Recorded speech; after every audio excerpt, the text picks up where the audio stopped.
Good morning, welcome back to our channel. আশা করবো তোমরা প্রত্যেকে ভালো আছো, আমরাও ঠিক আছি। কালকের দিনটাতে গ্যাপ গেছে, কালকে আমি কোনো ব্লগ শ্যুট করিনি। তো আজকে হিসেব মতো বুধবার দিন কোনো ব্লগ যাচ্ছে না আমার তরফ থেকে। তো হ্যাঁ, আমি একটু বেশি হয়তো গ্যাপ দিয়ে ফেলছি। কারণটা কি বলো তো, আসলে আমি দেখতে পাচ্ছি ভিউজ প্রচণ্ডই কম। আমার কোনো দিন এত কম ভিউজ আসেনি। তো এতটাই কম ভিউজ আসছে, তাই জন্য ভাবছি একটু গ্যাপ দিয়েই দেওয়া যাক। আর সত্যি কথা বলতে একটা না ভালো মন দরকার, একটা এনার্জেটিক, সারা দিনের মধ্যে আমি এনার্জি নিয়ে থাকবো, এরকম কিছু একটা নিয়ে থাকলে ব্লগটা ভালো হয়, ব্লগের মধ্যে সেটা ফুটে ওঠে। আসলে কিছু একটা ব্যাপার নিয়ে আমারও মনটা ভালো লাগছে না, কিন্তু কি নিয়ে মন ভালো লাগছে না সেটার কারণ বলতে পারবো না। আমি নিজেও জানি না আর কি। কালকের প্রিমিয়ার আমার রাতে ঘুমও হয়নি। আমি ঘুমিয়েছি তাও ধরো ওই 3:30 পৌনে 4টের দিকে, আর ওকে তো শুনলাম 5টার দিকে ঘুমিয়েছে।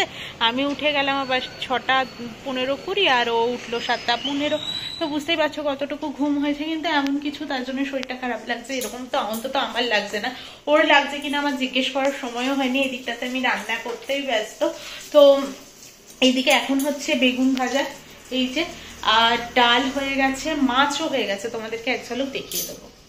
এই হচ্ছে টোটাল ওনার টিফিন। যে দুটো টিফিন বক্স আটকানো দেখছো, একটার মধ্যে স্যালাড, একটার মধ্যে আছে হচ্ছে সকালের টিফিন। হ্যাঁ, কমলা লেবু বা কোনো ফল আর আপাতত নেই, তাই জন্য স্যালাড আর কলাই নিচ্ছে ও। তো দেখি আজকে ইচ্ছে করলে বেরোবো, আর নয়তো আজকের দিনটাও হবে না, এই আর কি। কালকেও নিতে পারবে না। তো চলো এবার ঘরটা ঝাঁট দিয়ে নিই। আর বাইরের ওয়েদারটা তোমরা এইমাত্রই দেখলে, ভালো হাওয়া দিচ্ছে আর মেঘলা একটা ওয়েদার, এই আর কি। আর গোলাপ গাছটা তো দুর্দান্ত লাগে, এটা দেখানোর মতো আর কিছু নেই। আপাতত 4টেই ফুটে আছে, আবার আরেকটা যখন ফুটবে তখন তোমাদেরকে দেখাবো। দেখো পেছন দিকটা কিছু দেখা যাচ্ছে না, কি লেভেলের হাওয়া দিচ্ছে তোমরা তো বুঝতেই পারছো। আর ট্রেনে দাঁড় করিয়ে রাখতে লাগে। কালকে না আমি নিজেও ভাবিনি যে ব্লগ দেবো না, কালকে প্রথম থেকে শুরুও করেছিলাম। তারপর কোথাও গিয়ে মনে হলো না, ভালো লাগছে না। আমার ভালো না লাগলে ঠিক হবেও না। ওরকম ম্যানে করে কথা বলা, এই জিনিসটা আমার একদম পছন্দ না। তাই ভাবলাম ঠিক আছে, একদিন স্কিপ করেই দিই। আর আজকে বাইরের ওয়েদার ভালো না, কিন্তু আমার কিছু কাছাকাছি রয়েছে, শ্যাম্পুও করতে হবে।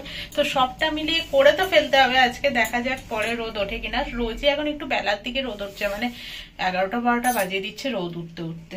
তুমিকে নিচে ছেড়ে দিয়ে তো চলে এসেছি অনেকক্ষণ আগে, কিন্তু ঠিকঠাক এনার্জি পাচ্ছিলাম না। বলছিলাম আর ঘুম না হলে দেখবে ভালো লাগে না, ঠিক তাই ঘুমও হয়নি, ঠিক ভালো লাগছিল না। এখন এসেছি বাসনগুলো মাজতে। তারপর কিছু কাছাকাছি রয়েছে, ভাবছি দুদিনে কাচবো, কারণ রোদ উঠছে না তো ঠিক শোকাবে ঠোকাবে না। তাই ভাবছি ছোট জামা কাপড় যেগুলো আছে সেগুলো আজকে কেচে দিই, কালকে বিছানার চাদর, বালিশের কভার ওগুলো কালকে কাচবো, আজকে আর কাচবো না ওগুলো। তা আজকে কিছুটা কাচবো আর মাথায় শ্যাম্পু করবো ভেবেছি। দেখা যাক এবার কতদূর কি করতে পারি, কারণ এনার্জি পাচ্ছি না যে এগুলো করবো। বাসনগুলো পড়ে রয়েছে, জানি মাজতে হবে, কিন্তু ইচ্ছা করছিল না, এই আর কি।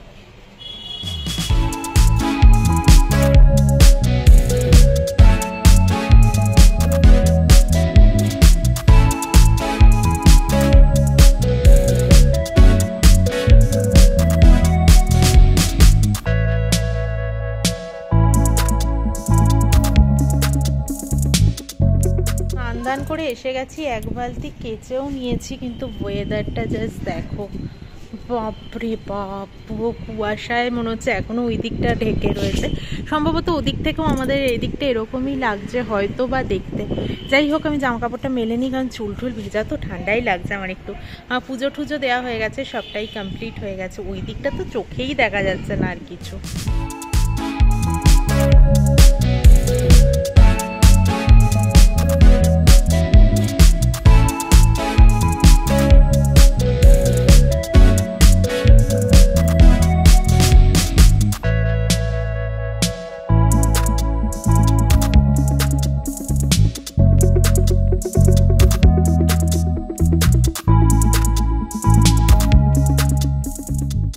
মোটামুটি যেটুকু ক্যামেরাতে দেখতে পাচ্ছ সবটাই আমার জামা কাপড়। আমি যখন কাচি না যখন কাচি এরকমই একটা তার করে মেলে দিয়ে যাই। খুচকুচ করে কেচে না ওই ছাদে আসতে ভালো লাগে না, তাই জন্য আর আসি না। চলো এবার যাওয়া যাক। এখন বাজে 4:12। এবার যাব ছাদে জামা কাপড়গুলো আনতে। একটুও রোদ ওঠেনি সারা দিন ধরে, একইভাবে মেঘলা করে আছে। চুল তো পুরো শোকায়নি, মানে লম্বা যে পাটটা রয়েছে ওটা এখনো ভিজে, কিন্তু কতক্ষণই বা ছেড়ে থাকবো, আমি আর পাচ্ছি না। মাথাও যন্ত্রণাও ধরে গেছে আমার একটু বাইরে না হেঁটে ঠেটে আসলে দেখেছি আমার মাথা ব্যথাটা কমে। অনেক সময় আমি দেখেছি এটা খেয়াল করে। তো ভাবছি ছাদ থেকে জামা কাপড় নিয়ে আসি, আর কমলা লেবুও ঘরে নেই, সেটাও আনবো। তো প্রমি কিছুক্ষণ আগে আমাকে ফোন করেছিলাম, ওকে জিজ্ঞেস করলাম যে কখন বেরোবো, বলে 5টায় বেরোবো। তো ওই বুঝেই আমিও ভাবছি আজকে যাই, তাহলে একটু অনেকদিন হাঁটা চলাও হয় না, একটু হেঁটেও আসি আর নিয়েও আসি আর কি। ভালো লাগছে না ঠিক সেটা। কালকে রাতে ঘুমটা যেহেতু হয়নি, আজকে আমার দুপুরে খুব একটা ঘুম হয় না, আমি শুলেও ঘুম আসে না, আর এমনি একটু কাজ বাজ করছিলাম, তো ওই জন্য ঘুম তো হয়নি বাদিটাও। তাই জন্য যাই, এবার একটু ছাদ থেকে জামা কাপড়গুলো এবার তুলে নিয়ে আসি। এই বেরোলাম, ছাদে গেছিলাম যে একটা জামা কাপড় পুরো শোকায়নি, কোনোটার হালকা হালকা কোমর ভেজা, কোনোটার পায়ের দিক ভেজা, কোনোটার গলার কাছে ভেজা, এরকম রয়েছে বলে একটা জামা কাপড়ও আনতে পারিনি। থাক, 6টা অবধি তো মোটামুটি আলো আলো থাকেই, মানে আমাদের এখানে সন্ধে হয় এখন 6টা 10-15 বেজে যাচ্ছে। তো ওই জন্যে ভাবলাম যে না থাক, তাহলে আর 1.5-2 ঘন্টা মতো থাকুক, তারপরে গিয়ে নিয়ে আসবো। আর এখন বেরোচ্ছি বাইরে, যেহেতু একটু হাওয়া হাওয়া আছে, তাই ভাবলাম জ্যাকেটটা গায়ে করে নিয়ে যাওয়াই ভালো। যদি মনে হয় যে না গরম লাগছে হাঁটছি বলে, তখন জ্যাকেটের জিপটা খুলে দিলেই হয়ে যাবে।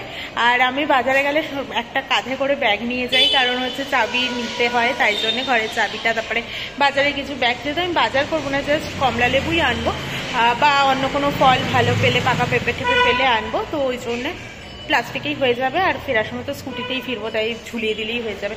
আর চাবি আপাতত জ্যাকেটের পকেটে ঢুকে যাচ্ছে, তাই আর ব্যাগ ক্যারি করতে হচ্ছে না, এই একটা ভালো জিনিস। আমি এই ভেতরে থেকেই কথা বলে নিলাম, কারণ বাইরে বেরোলেই তো সব আওয়াজ গাড়ি ঘোড়ার, তাই জন্য তো বলা যায় না।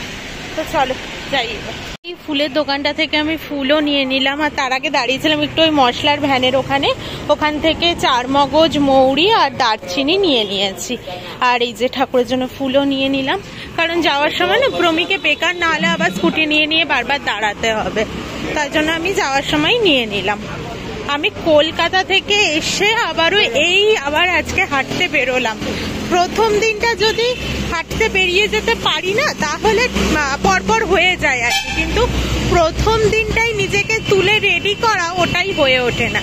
দেখে আবারও ভাবছি শুরু করবো। লেভেলে জ্যাম লেগে গেছে দেখো, আর আবার ওই মাস্ক বিক্রি হচ্ছে দেখে আমার আবারও সেই আগের কথা মনে পড়ছে, যে সত্যি মানে আমাদের লাইফটা তখন কিরকম হয়ে গেছিল না, লিপস্টিকের খরচা বেঁচে গেছিল, অনেক মানুষের কর্মসংস্থানও অবশ্যই নষ্ট হয়েছিল। তাই কখনোই চাই না আবার ওই রকম দিন ফিরে আসুক, কখনো না, স্বপ্নেও যেন না আসে। ও এইমাত্র ফোন করলো, অফিস থেকে বেরিয়ে তো গেছে, আর আমিও প্রায় হেঁটে মেন রোডের কাছাকাছি চলে এসেছি, কিন্তু লেবু টেবু অনেক জায়গায় বিক্রি হচ্ছে, মন মতো দেখছি না। ওই যে লেবুগুলো দেখবে ঠাসা হয়, মানে ফাঁপা ফাঁপা খোসাটা লেবুর সাথে, মানে ভেতরের কোয়াগুলোর সাথে লেগে থাকে না, সেই লেবুগুলো মিষ্টি হওয়ার চান্স বেশি। যেগুলো একদম আঠার মতো লেগে থাকে, মুসুম্বি লেবুর মতো খোসা, সেগুলো ভালো হয় না, তাই জন্য সেটাই খুঁজছিলাম, এখনো অবধি পাইনি। আমার মনে হচ্ছে ওকে নিয়ে বাজারের দিকেই যেতে হবে। অবশেষে লেবু নিতে আমাকে বাজারেই আসতে হলো। আর দেখো এই লেবুটাই আমি নিলাম, বেশ ফাঁপা ফাঁপা ছিল, মানে এরকম লেবুটাই আমার মনে হয় মিষ্টি হওয়ার চান্সটা বেশি, তো ওই জন্য চলে এসেছিলাম। পুরো রাস্তায় তো ওর অফিসের দিকে গেলাম, ওই দিকটাতে পেলাম না বলে অবশেষে বাজারেই আসতেও হলো, যদিও বাজারে লেবু ছাড়া আর কিছুই নেওয়ার ছিলও না, আর আমি নেইও নি। অনেক সময় তাও এটা ওটা হয়ে যায়, কিন্তু আজকে কিছুই নেইনি। আমাদের আজকে রাতের ডিনার তৈরি হয়ে গেছে, এগ রোল হচ্ছে, তো ওকে একটা দিয়ে আসি আগে, তারপরে আমি আরেকটা বানাই, আর এটা আমি বানাতেই খেয়ে নেবো আর কি। তো চলো আগে খেয়ে নি, নাহলে এগ রোল ঠান্ডা হয়ে গেলে না ভালো লাগে না খেতে। দেখো আমারটা যত্ন নিয়ে আমি মোড়াইও নি, ওরটা সুন্দর করে মুড়িয়ে দিয়েছি, দেখো একদম ঠিকঠাক বাইন্ডিং আছে, খুলছেও না। আমাদের ডিনার কমপ্লিট হয়ে গেছে, বহুদিন বাদে আমরা এগ রোল খেলাম। লাস্ট কবে খেয়েছিলাম? সেই যে ওই দোকানটা থেকে চিকেন রোল খেয়েছিলাম, ওটাই লাস্ট বোধ হয়। আর ও বলেছে শুধু বড় বড় আমাকে একটু লঙ্কা দেবে, আমি দিয়েছি, আর কি ঝাল লেগে গেছে লাস্টে। তারপরে ঘরে লাল মিষ্টি ছিল, তো ওটা এমনি আজকে খাওয়ার কথা ছিল, কালকে ঠাকুরকে দেওয়া হয়েছিল ওটা, তো তারপরে দুজনে ওই দুটো খেলাম। যাই হোক এগ রোলটা আজকে ফাটাফাটি হয়েছিল, দারুণ খেতে হয়েছিল। তো চলো আজকের মতো টাটা, গুড নাইট, কালকে আবারও আসি তোমাদের কাছে। আজকের মতো টাটা।